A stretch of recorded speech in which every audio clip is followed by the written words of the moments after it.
There you go. Manchester United, one more time.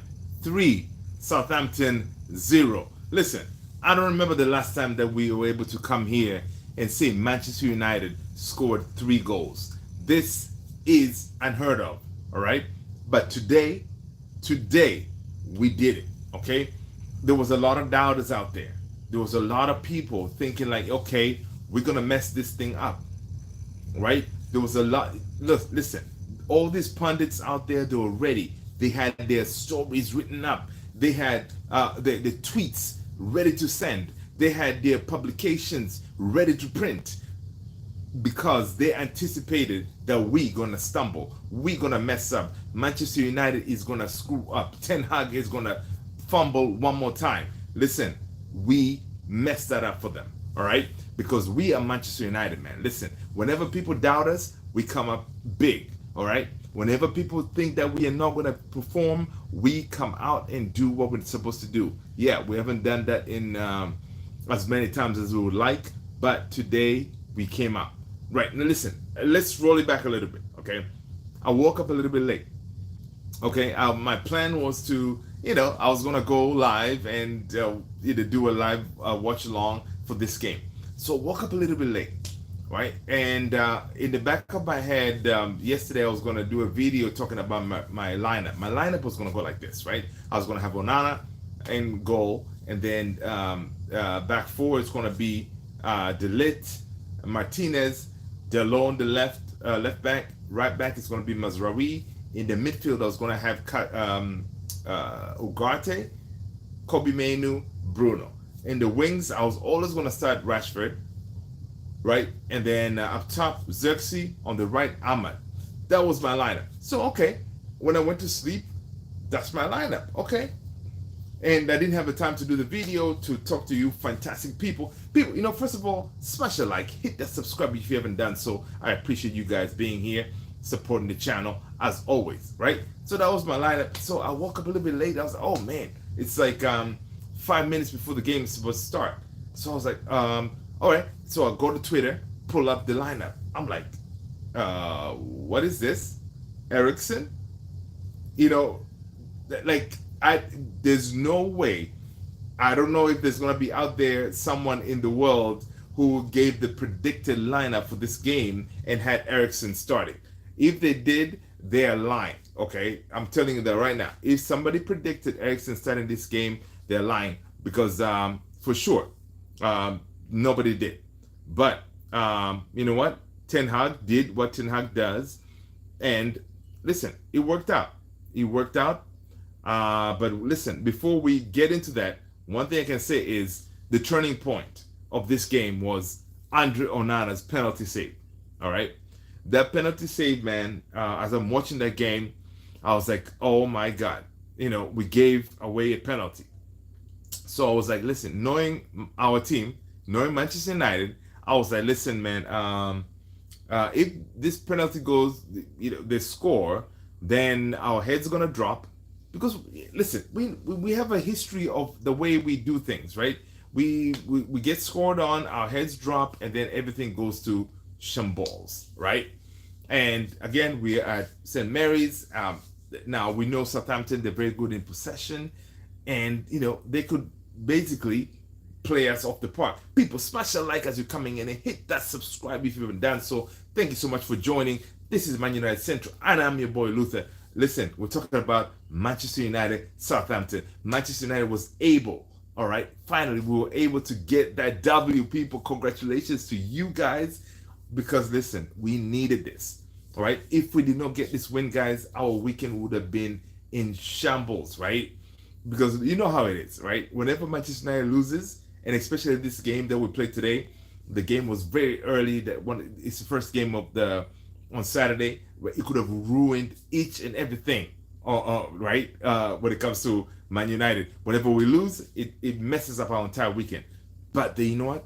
Ten Hag and Manchester United and that entire team, they said, listen, we're not gonna do that to you guys, right? We're gonna come out and do the job, and they did, guys. They did, and we're proud of them because you know what? Ten Hag, it was like this. Ten Hag knew today, without the win, his head was getting closer and closer to that chopping block, because nobody could have been able to tolerate any more losses. Simple as that. Not the Ineos team who have come out and say, "Hey, we're gonna back you, the manager." Nobody was gonna be able to tolerate another loss, right? After losing from to Liverpool at home, nobody. So you know what I mean? So we were gonna be like, okay, we need to come out fighting, and you know what?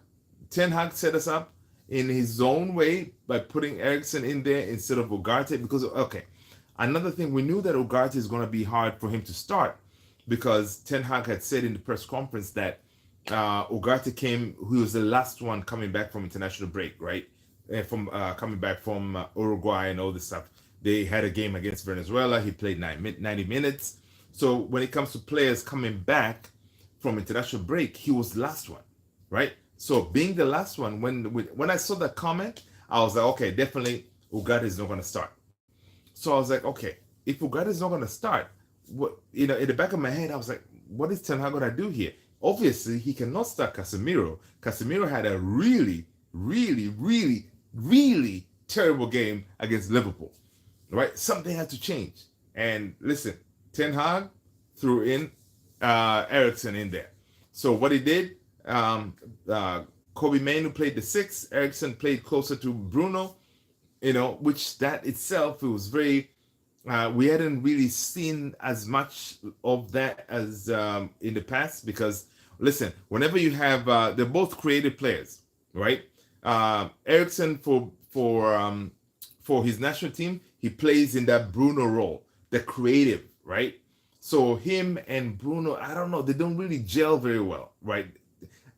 Listen, I'm not an expert, but to me, they don't really gel very well. But obviously, Ten Hag will say, you know what, at this point, I cannot start Casemiro. Eriksen, get in there, do the job. Hey, you know what? Eriksen came in, and he did. All right, he kept us steady. You know, one thing you can get from Eriksen is he's a ball-playing midfielder, right? People smash the like as you come in, people. If you don't mind, smash that like.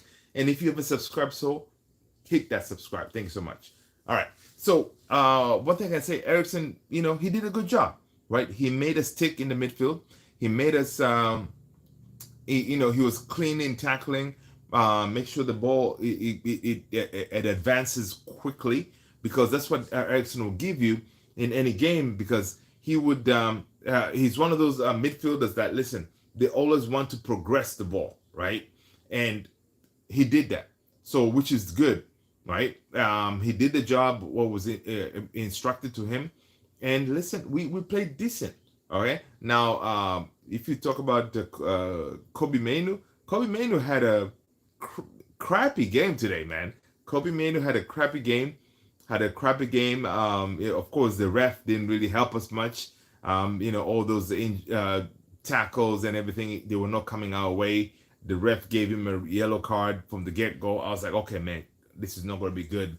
Right now, we cannot afford. It was very early when he got the yellow card. I was like, okay, means that second half, Ten Hag may have to sub him that he doesn't get the red card. But you know what? Ten Hag had other plans, and he did not. You know, he did not. I was like, damn, Ten Hag, you're very ballsy, man. You're very ballsy, because if it was me, I'll play safe, sub, you know, Kobe, and bring in, you know, Ugarte, who's on the bench. You got Casemiro on the bench. You know, play safe. But you know, Ten Hag stuck with his game plan. His game plan worked. All right. Kobe Mainoo gave us more control in that midfield, and you know, it worked out. So let's see. Listen, one thing I can say is from the get-go is basically the turning point was Andre Onana saving that penalty, right? And one thing, okay, so saving that penalty, and also Matthijs de Ligt getting that first goal. Listen, before this game, I don't know if you guys were on my last live. We were talking about Matthijs de Ligt. We know in the international break, you know, most of our players played very well for their national teams, right? But Matthijs de Ligt had a terrible time, right? For the Netherlands national team, he had a terrible time because the first game he had he messed up. but the Netherlands were able to win. The second game where they played, I think Germany, Matthijs de Ligt was subbed at halftime, right? So he was subbed at halftime, and because he made a mistake again, huge mistake that cost Netherlands the goal.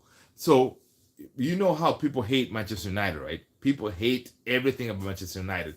Our players, all our new signings, everybody was like, why did we sign Matthijs de Ligt? You know, he's crappy. You know, he failed at Bayern. He failed at all these other teams that he played for. Why did Man United sign him? But people are not looking at this huge petition from the Bayern the Bayern fandom, or the Bayern fan groups saying like, "Hey, Bayern, why did you sell Matthijs de Ligt? He's one of our best defenders, right?" People are not looking at that. Today, people saw why we signed Matthijs de Ligt, because this dude was unbelievable. Okay, from the top, listen, he deserved the man of the match award that he got, because in this game he cleared a goal line. Basically, this ball, one of the passes, one of the shots was going straight into the goal. He cleared it. He scored his first goal, and again, that's what Matthijs de Ligt gives you. He's one of those defenders that are good in the air, that can give you 1, 2, 3, or 4 goals in the season, right? And so it was so good to see that Ten Hag decided to say, you know what, Matthias, Ten Hag acknowledged this. He said, listen, I know Ten Hag had a terrible international break, but I'm still going to play him, because Ten Hag said, listen, Matthias did not have the rhythm, right? So he only played one game for Man United in that the Liverpool game, right? He played pretty decent, and then from there, prior to that, he didn't play as much of in the preseason for Bayern, right? So he came from Bayern to us. He played that one game, and then from there he went to the international break. Of course, you know, he messed up for the Netherlands national team. Of course, messing up, coming back to Man United. Everybody and their mother, they had all these publications out there saying, "Oh, the Ligt is crappy, whatever." But today, you know, I think within himself, being the leader that he is, he was like, you know what? I'm going to shut these people up. I'm going to show them what I'm made of. I'm going to show them what I can offer to this team. Because listen, and that shows a huge character, right, of a person. You had a terrible weekend, terrible international break, but coming home, you know, like Ten Hag brought you in, and Ten Hag believes that you should be one of the starter center backs. And you know what? He said, I'm going to show up. And he did. Today, he showed up. He played, you know what? He was flawless, okay? He did. I don't remember any mistakes that he did. He was flawless in the back, and him and Martinez, they're forming a really good relationship between those two. And again, Martinez was solid, right? Martinez was solid. And that's what we want to see, man. That's what we want to see, because at the end of the day, man, we want to have that communication between. We want to have that communication between those two, because at the end of the day, we want them to have the same chemistry, like, for example, like what Martinez had with Varane. You know what I mean? So it was good that they're building that relationship, those two, because even that when he cleared the ball off the line, you know, Martinez was nowhere close to there, but he anticipated that, okay, this shot is going to be going in, and then he cleared it off the line, you know, which is really, really, really good. And again, set pieces, getting in the box, he got that goal. Man, it was a fantastic goal, man.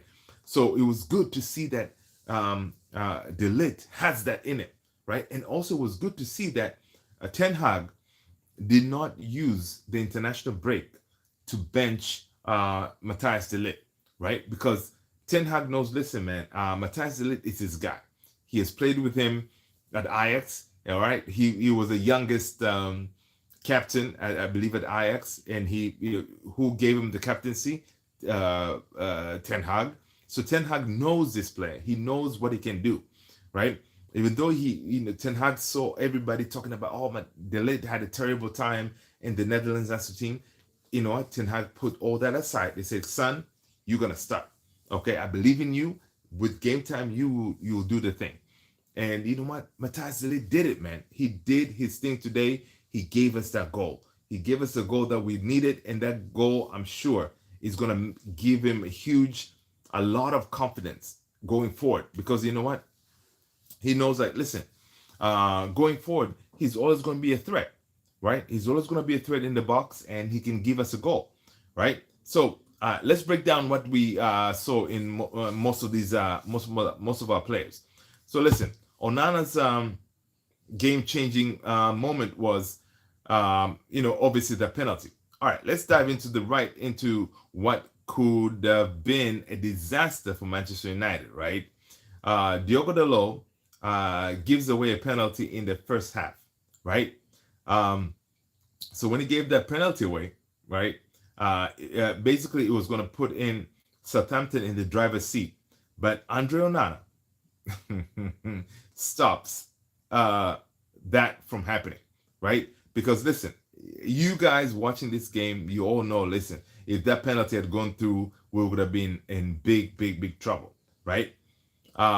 Basically, Cameron Archer penalty was placed perfectly, but Onana dove to the right and makes a crucial save. Basically, that right there was the turning point. Basically, if he did not save that penalty, guys, that could have been it for us, right? And Onana didn't just save one goal, he saved basically our momentum, right? So from that point on, we pushed on, right? Matthias de Ligt, what did he do? Let's talk about his performance, right? And then we have Matthias de Ligt, basically, who was the man of the match, looking for a redemption story, right? So after a shaky international break, where he was subbed off at halftime from the Netherlands, De Ligt made a statement today, right? He scored his first goal for Manchester United, heading in a Bruno Fernandes cross to give us the lead. But it wasn't just about the goal, okay? De Ligt was solid defensively after that shaky start, okay? Basically, Ten Hag mentioned he's not even 100% fit. All right. So imagine what this guy will be able to do once he's 100% fit. You know what I mean? So the Ligt is proving why he is one of the best defenders in the business. Now, listen, there's one thing is he's captain for the Netherlands national team, Virgil van Dijk.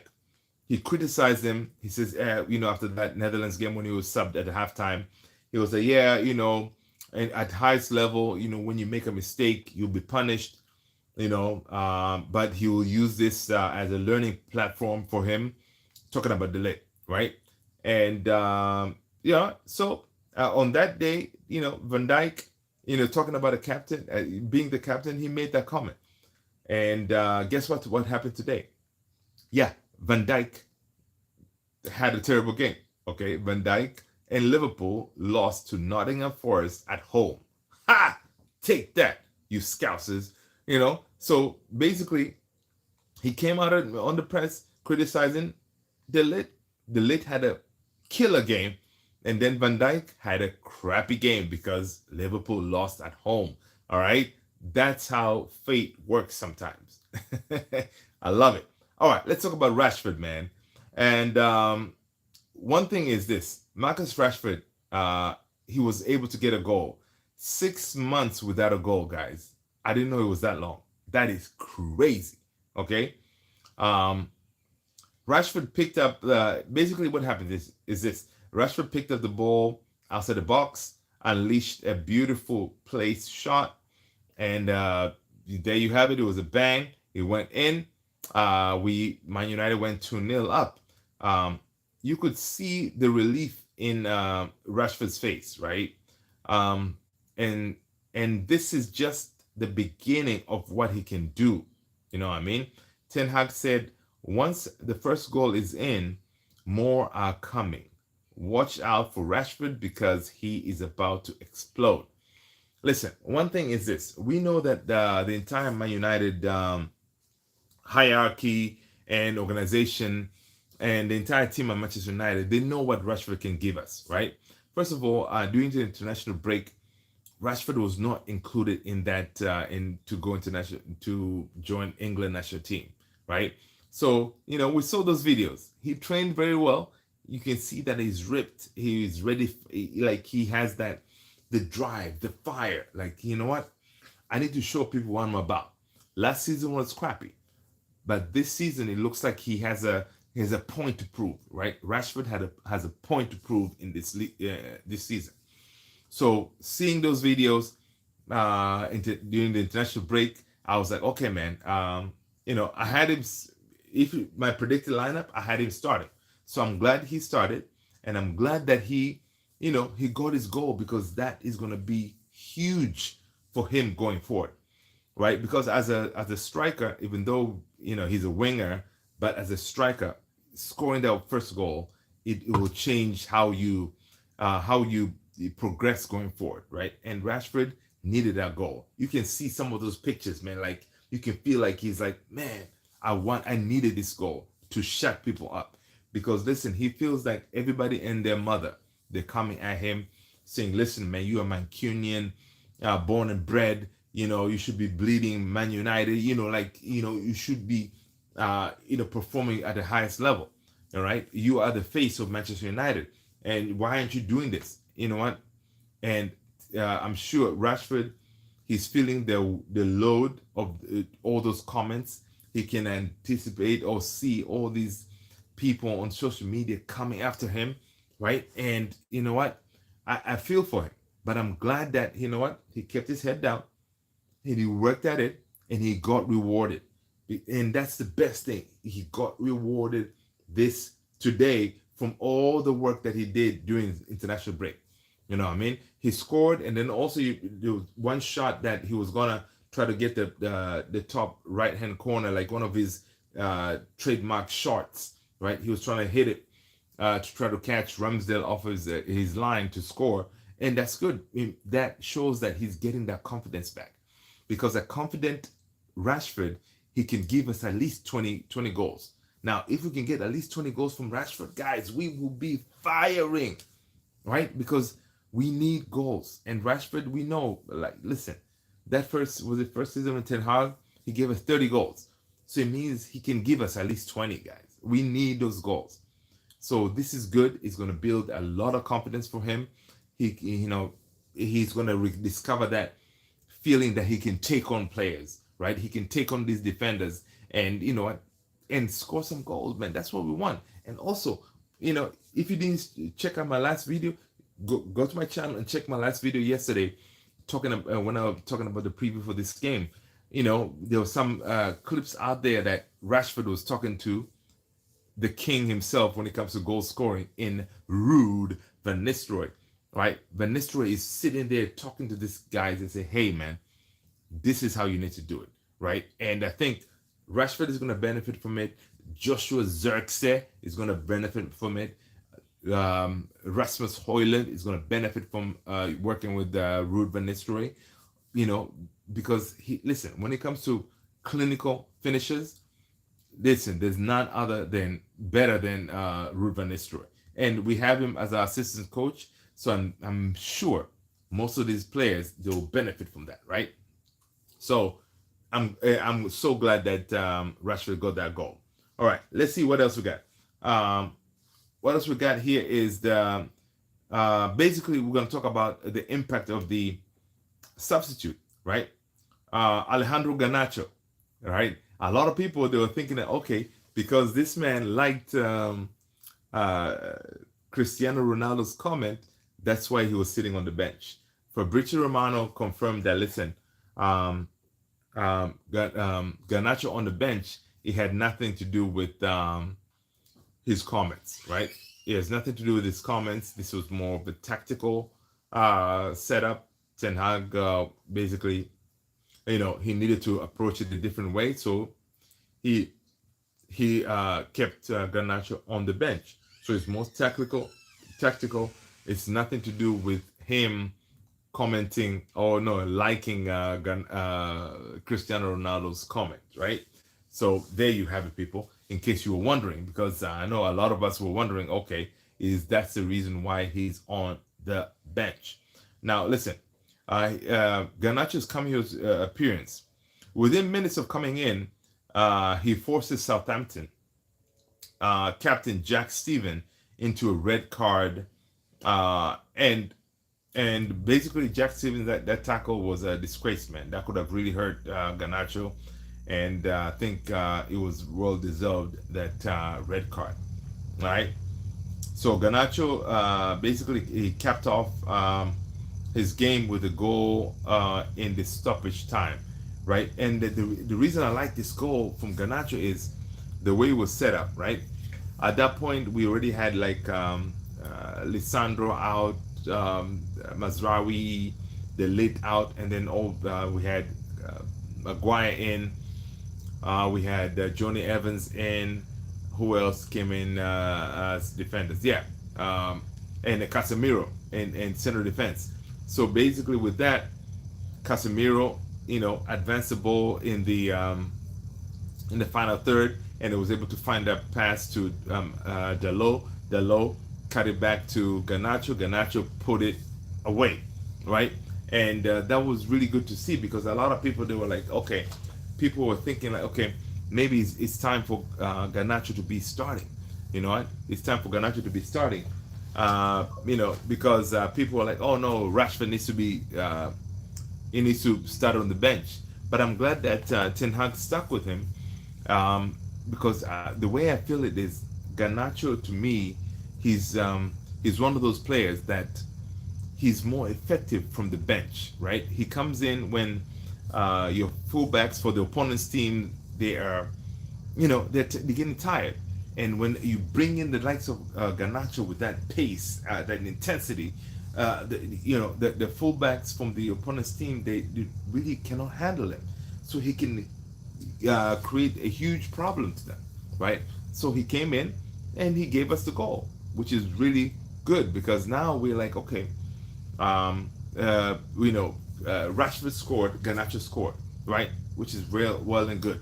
But one thing I gotta say is, on that right wing, that guy by the name of Amad Diallo is amazing, right? Amad Diallo is one of those players like, man. Last season I'm like, man, Erik ten Hag, you should have played him more. But I'm glad that now finally he's getting his flowers. I'm glad now Ten Hag, even in the beginning of this season, is that, listen, this is now Amad Diallo's time. And today on his press conference, Ten Hag was like, listen, man, when it comes to Amad Diallo, he's one of those wingers that are very smart. They know what they need to do with the ball at a certain time. If it's to strike the ball to hit the target, cut it back, that decision making in the game is very important, and that's what Amad Diallo can give you. And you know what, Ten Hag acknowledges that. So I'm glad that this season we're gonna see the Amad Diallo getting his chance. He was patient. He went to he was sent off on loan. Finally he's getting his chance. That shows patience, and I'm sure within himself he's like, listen, each time I'm on that field, I'm gonna show something to tell this manager that I need to be starting the next game. And I love that from Amad Diallo. And Amad Diallo has been really like, we don't have any winger like him, right? It kind of gives me those vibes, like kind of like Jadon Sancho-ish, but Amad Diallo is way better than that, right? And this is so good to have a player like him, because we don't have any other winger who can do what he does. On the left side, Garnacho and Garnacho and Rashford, they kind of play similar, right? They basically they get the ball and they try to take on the opponent's fullbacks, right? But with Amad, he's more like, okay, I'm gonna see what is the best pass here. How can I advance the ball? And him and Mazraoui, they're playing so well together in the right wing. So we pray that they continue doing that, right? Because them two, if they create that chemistry, listen, we can be cooking on that right wing. Now, it was the same chemistry that people will say, oh, if Luke Shaw comes back, then Rashford will discover his scoring prowess, because Rashford and Luke Shaw played very well together. So listen, if that is the case, I hope that can be rediscovered when Luke Shaw comes back. And according to reports, maybe Luke Shaw is not that far away from coming back. You know what I mean? So if he does, then we will be in a decent shape, right? Another one, Joshua Zirkzee. Listen, Joshua Zirkzee, his link up play from that false nine position is amazing, man. This guy, he's very not clinical. He's very like his passing is very neat, right? He drops back, gets the ball, looks up, moves the ball, and he keeps the ball moving. That is amazing, right? He's been really, really, really good. So if I was to rate him today in this game, I'll give him a 7 out of 10. Man, he was really that good. Yes, he needs to learn to finish his meals, right? He had a chance, so I think two chances today to score, and he kind of fumbled it. So he needs to learn to finish his meals, right? Now again, we all knew that him coming into Man United, he's not gonna be like a striker that will be giving you a whole bunch of goals. He's more like he does that link up play between the midfield and the wingers and the strikers kind of thing, and which I think it will also be very interesting to see him. And for example, if at some point Ten Hag decides to play Joshua Zirkzee and Rasmus Højlund, because Rasmus Højlund, he likes to hang out in the box, in the opponent's box, right? So if you have a player like Joshua Zirkzee who can link up those, the play from the midfield to distribute it to the wingers, and that situation, and then you have on one side you have Ahmad, who's constantly looking for his strikers. Listen, we can be causing a lot of problems to teams. So I hope that may continue, because man, our team is not looking bad, man. It's not looking bad. Of course, the first 30 minutes of the game, we kind of struggled. Southampton, they were on the front foot. Obviously Southampton, when it comes to ball possession, they were, they did very well, right? They did very well, and Man United needed to kind of compose themselves, and I think we needed that save from Onana to get us believing again. Say, hey, listen, this game is not over. We're gonna keep on pushing, and you know what? We're gonna do good. And they pushed on. Hey, we got the first goal, and then the second first goal, the Ligt, and the second goal, Rashi, and then the rest was history. And then we were just there. We controlled the game from that point on, and that's what it's all about. And listen, I hope this builds the momentum for our players. It gives them the belief, because listen, there's a lot of noise out there hoping for us to fail, especially those Ten Hag outers. They wanted us, for example, like today, they were looking for us to fumble this game. They were looking for us to mess up, but I'm sorry, Ten Hag outers. We did not lose this game. And I'm thinking the next game's coming up. I think we will be able to get some wins. Maybe we have 4 games. I think we should be able to get at least 3 out of those 4 games, get those wins. Now I know our next Premier League game is against Southampton. No, it's against Crystal Palace. That will be tricky, because Crystal Palace, they've always giving us problems. So, but I think with this team, and also today, guys, I'm happy that we saw Manu Ugarte making his debut. And again, Manu Ugarte, man, winning the balls on the final third. He looks really, really solid. So with game time, he will be even better. So listen, I think from here on, we're going to push on, man. I think our team is definitely going to be able to do something, right, to shut people up, right? So guys, listen, congratulations to you guys for sticking in there. I know it's been a frustrating international break, but football is back, and United, we got that win. Manchester United 3, Southampton 0. There you go, people. Get in.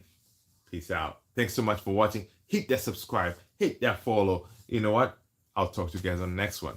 Peace.